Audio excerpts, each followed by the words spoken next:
Question number first की अगर हम बात करें तो क्वेश्चन नंबर फर्स्ट में हमें बोला गया है if the potential energy of a body is V X equals to X square minus 4x plus 4 the point of stable equilibrium is given by. तो हमें स्टेबल इक्विलिब्रियम का पॉइंट निकालना है। तो यहाँ पर करना क्या है, हमें इसको डिफरेंशिएट करना है एक्स के रेस्पेक्ट में और उसको जीरो के इक्वल करना है। तो पॉइंट फाइंड आउट करना है कि एक्स की वैल्यू कौन सी आएगी जिस पर ये स्टेबल हो जाए। स्टेबल के लिए कैसे चेक करोगे, इसका डबल डिफरेंशिएशन करोगे, वो ग्रेटर देन जीरो आना चाहिए। अगर वो ग्रेटर देन जीरो की कंडीशन आती है देन वो मिनिमा के लिए जाता है और मिनिमा की वैल्यू होती है स्टेबल, है ना। कुल मिलाकर आपको करना है del v upon del x. तो del v upon del x जब आप करोगे तो ये बनेगा 2x और ये बनेगा -4। इसको आपको किसके इक्वेट कर देना है, जीरो के। तो यहाँ से x की वैल्यू आपके पास कितनी आएगी, 2 आ जाएगी।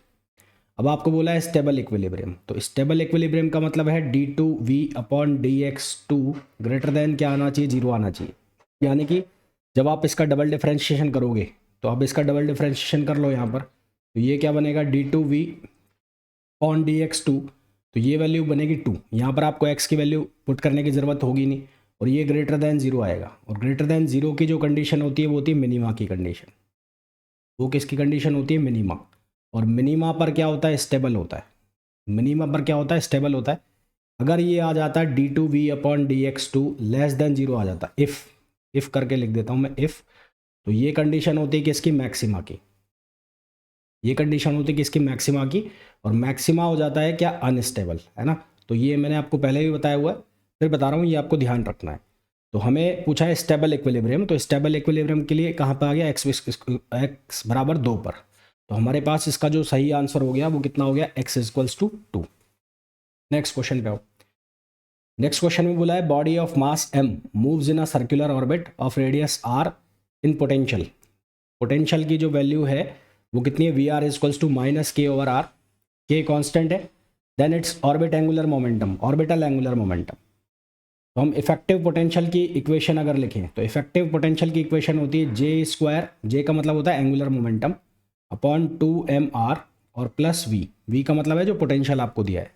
पोटेंशियल आपको कितना दिया है, k/r है माइनस का। तो यहाँ से v इफेक्टिव ये कितना हो जाएगा, ये हो जाएगा j² upon 2mr minus k/r हो जाएगा।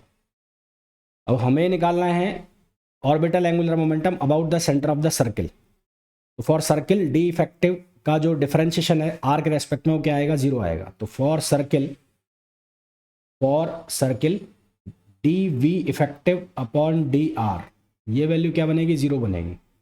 तो इसका डिफरेंशिएशन कर दो आर के रेस्पेक्ट में। तो आर के रेस्पेक्ट में इसका डिफरेंशिएशन करोगे तो ये बनेगा -2j² अपॉन 2mr³ और यहाँ से बन जाएगा ये +k/r² इक्वल्स टू 0। इसको हम सिंप्लीफाई करेंगे तो यहाँ से बनेगा ये k/r² equals to j² upon mr³, j² upon mr³। ये हमारे पास बनेगा यहाँ से। इसको फर्दर हम सिंप्लीफाई करेंगे तो j की वैल्यू हमारे पास आएगी √mkr। ये हमारे पास आंसर आ जाएगा जो कि ऑप्शन हो जाएगा सी, तो बी सॉरी। तो हमारे पास जो करेक्ट आंसर आ जाएगा वो क्या आ जाएगा, बी आ जाएगा। यहाँ से इफेक्टिव पोटेंशियल का फॉर्मूला है वो ध्यान रखना है एक तो आपको इफेक्टिव पोटेंशियल का। और एक चीज़ ये ध्यान रखना, जब भी सर्किल की बात होगी तो सर्किल के लिए जो वी इफेक्टिव है उसका जब डिफरेंशिएशन होगा आर के रेस्पेक्ट में तो उसकी वैल्यू क्या आएगी, जीरो आएगी। नेक्स्ट क्वेश्चन पे आ जाओ। नेक्स्ट क्वेश्चन में बोला है if the Lagrangian of a mass m is given by l equals to half mx² plus xf, f being a constant then xt can be obtained in terms of the constant c1 c2। तो equation of motion जो हम लिखते हैं वो लिखते हैं d/dt। यहाँ से लिख दिया मैंने del l upon del x dot, क्योंकि यह x के रेस्पेक्ट में चल रहा है। और यहाँ लिख दिया मैंने del l upon del x equals to 0। तो ये जो इक्वेशन है यहाँ से मैं वैल्यू निकाल लेता हूँ del l upon del x dot की और del l upon del x की। तो del l upon del x dot की अगर हम वैल्यू निकालेंगे तो वो बनेगा mx डॉट और इसका d/dt कर दूंगा अगर मैं del l upon del x dot का, तो वो बन जाएगा mx डबल डॉट। सिमिलरली हम वैल्यू निकाल लेते हैं del l upon del x की। तो del l upon del x की वैल्यू निकालोगे तो वो बनेगा f। तो ये वैल्यूज़ जो हैं वो यहाँ पर मैं सब्सटीट्यूट कर देता हूँ इस इक्वेशन के अंदर। तो जब ये वैल्यूज़ मैं इस इक्वेशन के अंदर सब्सटीट्यूट करूँगा तो हमारे पास बनेगा mx double dot minus f equals to 0, ये बन जाएगा। और इसको फिर फर्दर हम सिंप्लीफाई करेंगे तो यहाँ से बनेगा x double dot is equals to F upon M. इसका फर्स्ट टाइम इंटीग्रेशन करेंगे तो ये बनेगा x dot F upon M T plus C1, ठीक है, प्लस C1। दोबारा से इसका हम इंटीग्रेशन करेंगे तो यहाँ से ये बनेगा x इक्वल्स टू, ये हो जाएगा f upon 2m T square plus C1t और प्लस C2। तो यहाँ पर मैथमेटिकल आपको अप्रोच यूज़ करनी है, यानी कि पहले तो आपको ये इक्वेशन ऑफ मोशन को सॉल्व करना है और उसके बाद इसका इंटीग्रेशन करना है। तो इक्वेशन हमारे पास बन जाएगी f upon 2m T square plus C1t plus C2, जो कि मैच कर रही है किसके साथ, C ऑप्शन के साथ। तो इसका जो करेक्ट आंसर है वो क्या आ जाएगा, C आ जाएगा। नेक्स्ट क्वेश्चन पे आ जाइए। नेक्स्ट क्वेश्चन में बोला है centre of mass of an L shaped uniform wire as shown in the figure. अब सेंटर ऑफ मास जब भी हम निकालते हैं तो उसके लिए हमें रेफरेंस एक्सिस लेने होते हैं। तो यहाँ पर रेफरेंस एक्सिस y के लिए तो मैं इसको ले लेता हूँ और x के लिए इसको ले लेता हूँ। तो ये तो मैंने ले लिया x के लिए और ये वाला जो है ये ले लिया y के लिए। अब ये a पॉइंट जो है, a पॉइंट, तो a पॉइंट है और ये b पॉइंट है, a पॉइंट और b पॉइंट।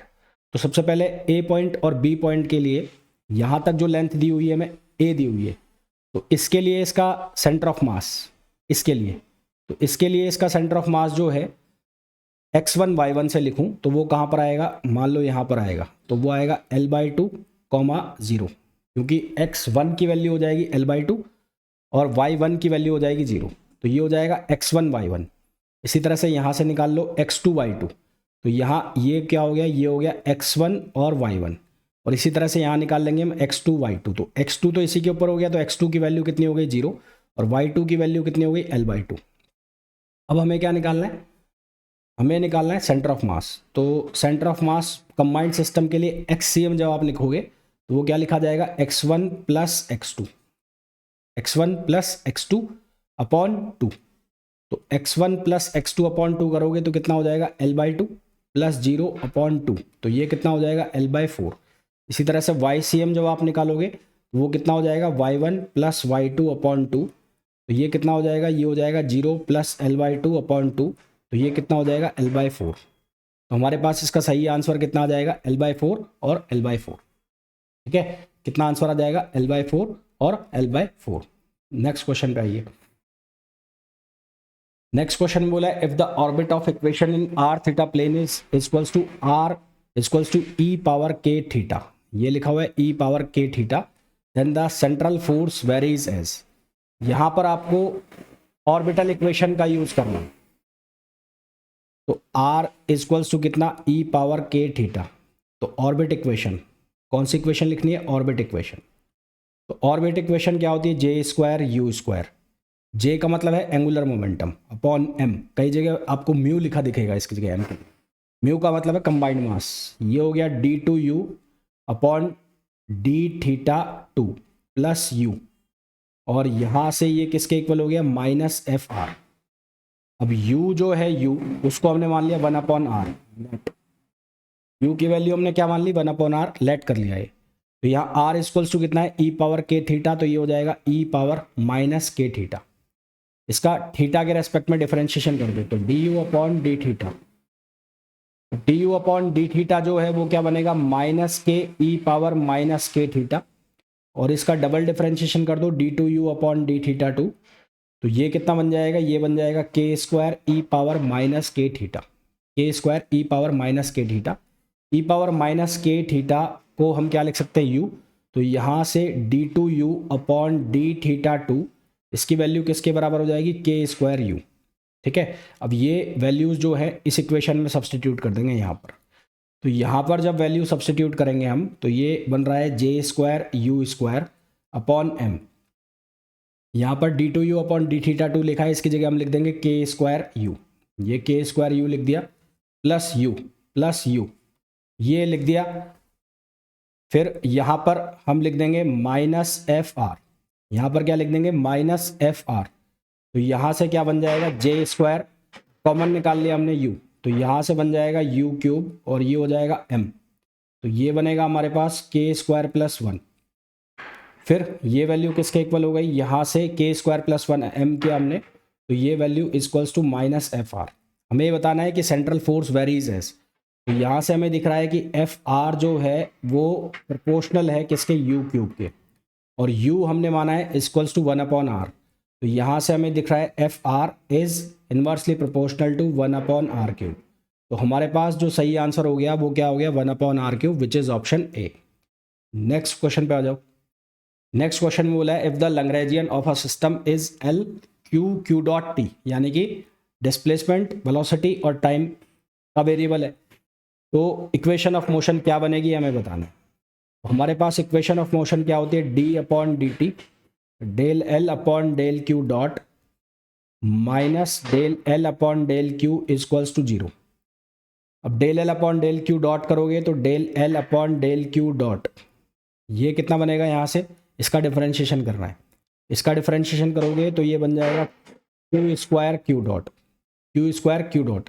इसका टी के रेस्पेक्ट में जब डिफरेंशिएशन करोगे तो टी के रेस्पेक्ट में डिफरेंशिएशन करोगे तो यहाँ से ये वैल्यू देगा Q square Q double dot plus 2q देगा और फिर क्या देगा, क्यू डॉट, है ना, 2q देगा और फिर क्या देगा, क्यू डॉट। तो क्यू डॉट का क्या हो जाएगा, स्क्वायर हो जाएगा। क्यू डॉट पहले से है और इस क्यू स्क्वायर का करोगे तो 2q मिलेगा और फिर क्यू का क्यू डॉट, तो क्यू डॉट स्क्वायर हो जाएगा। फिर del L upon del Q निकालना है, तो del L upon del Q निकालना है, तो वो कितना बनेगा, वो बनेगा 4 माइनस का 4 क्यू क्यूब। अब ये वैल्यूज़ इस इक्वेशन में सब्स्टिट्यूट करनी है, तो यहाँ सब्स्टिट्यूट करोगे तो क्या बनेगा, Q square Q double dot plus 2q और क्यू डॉट स्क्वायर और del L upon del Q की वैल्यू माइनस, तो माइनस माइनस प्लस, तो ये हो जाएगा 4q क्यूब इक्वल्स टू 0। पूरी इक्वेशन में से गायब कर सकते हैं किसको, q को, तो q से डिवाइड कर दो, तो यहाँ से बनेगा क्यू डबल डॉट प्लस ये हो जाएगा क्यू डॉट स्क्वायर और प्लस ये कितना हो जाएगा 4q स्क्वायर इक्वल्स टू 0। तो यहाँ 2 आएगा, ये यहाँ पर 2 तो आएगा ना, यहाँ शायद कुछ मिस्टेक होगी, तो यहाँ 2 आएगा ये। तो सही आंसर हमारे पास क्या हो जाएगा, ए हो जाएगा। इसका हमारे पास करेक्ट आंसर कितना आ जाएगा, ए आ जाएगा। ठीक है, नेक्स्ट क्वेश्चन पे आ जाओ। नेक्स्ट क्वेश्चन में बोला है a particle of mass m moves in a central potential v r equals to kmr cube, the angular momentum for which the orbit will be a circle. Again यहाँ पर circle की बात हो रही है, इफेक्टिव पोटेंशियल का formula आपको use करना है। तो इफेक्टिव पोटेंशियल का formula v effective equals to J square upon 2mr square plus यहाँ से हो जाएगा vr। पोटेंशियल की वैल्यू आपको kmr क्यूब दी है, तो ये हो जाएगा J square upon 2mr square plus यहाँ से हो जाएगा kmr क्यूब। हमें निकालना है D V effective upon D R, तो ये किसके इक्वल हो गया, 0 के। यहाँ से इसको डिफरेंशिएट करो, क्योंकि यहाँ सर्किल दिया हुआ है, तो सर्किल के लिए मैंने आपको पहले भी बताया इसको किसके बराबर करते हैं हम, 0 के बराबर करते हैं। इसका डिफरेंशिएशन करो, इसका डिफरेंशिएशन करोगे तो ये बनेगा -2j square upon 2mr cube और प्लस इधर कितना बन जाएगा 3kmr स्क्वायर इक्वल्स टू 0, ये बन गया। तो यहाँ से जब हम इसको सिंप्लीफाई करेंगे तो ये बनेगा J square equals to 3m square और r पावर 5। तो हमें r इक्वल्स टू a पर वैल्यू निकालनी है, तो at r equals to a, ये किसके इक्वल हो गया, J square equals to 3m square a power 5। ठीक है, m स्क्वायर k भी आएगा कि इसमें, हाँ k भी आएगा, k नहीं लगाया मैंने, k, तो k a पावर 5। तो अब हमें वैल्यू निकालनी है j की, तो j की वैल्यू कितनी हो जाएगी, j की वैल्यू हो जाएगी m और a स्क्वायर और रूट में कितना हो जाएगा 3ka, रूट में कितना हो जाएगा 3ka। तो सही आंसर हमारे पास क्या आ जाएगा, इसका b आ जाएगा। तो करेक्ट आंसर b आ जाएगा। नेक्स्ट क्वेश्चन पे आइए। A planet moves in a orbit r theta equals to 1/1 plus epsilon cos theta where I and 1a1 I are constant under the influence of force the orbital speed. तो orbital speed का जो formula होता है हमारे पास वो होता है gm upon r। r की वैल्यू हमें गिवन है, r थीटा की कितनी वैल्यू गिवन है, 1/1 प्लस एप्सिलॉन कॉस थीटा। तो यहाँ से अगर ये वैल्यू मैं यहाँ पर सब्सटीट्यूट कर देता हूँ तो ये बन जाता है gm और ये बन जाता है under root 1 plus epsilon cos theta, ये वैल्यू बन जाता है। अब अगर मैं एपोगी और पैरागी की कंडीशन बनाता हूँ, ये कंडीशन बनाता हूँ, यहाँ पर सन है और सन यहाँ से यहाँ मूव कर रहा है ऐसे, तो ये पैरागी है और ये एपोगी है, ठीक है। तो जब ये यहाँ से यहाँ गया तो थीटा की वैल्यू कितनी हो गई, पाई हो गई। तो हमें मिनिमम बताना है, मिनिमम, और मिनिमम कहाँ पे होता है, एपोगी पे होता है। तो एट एपोगी एपोगी पर जब ये रोटेट करेगा तो थीटा की वैल्यू कितनी हो जाएगी, पाई। और यहाँ पर जब थीटा इक्वल्स टू पाई आप डालोगे तो यहाँ से वेलोसिटी की वैल्यू बनेगी gm, और ये बनेगा कितना 1, ये -1 दे देगा तो ये बनेगा 1 माइनस एप्सिलॉन। तो यहाँ पर हमें मिनिमम वैल्यू मिल गई। तो V0 की मिनिमम वैल्यू कहाँ मिलेगी, एपोगी पर, और वो कब मिलेगी, जब थीटा की वैल्यू कितनी होगी, पाई होगी। पैरेगी पर तो मैक्सिमम वेलोसिटी मिलेगी।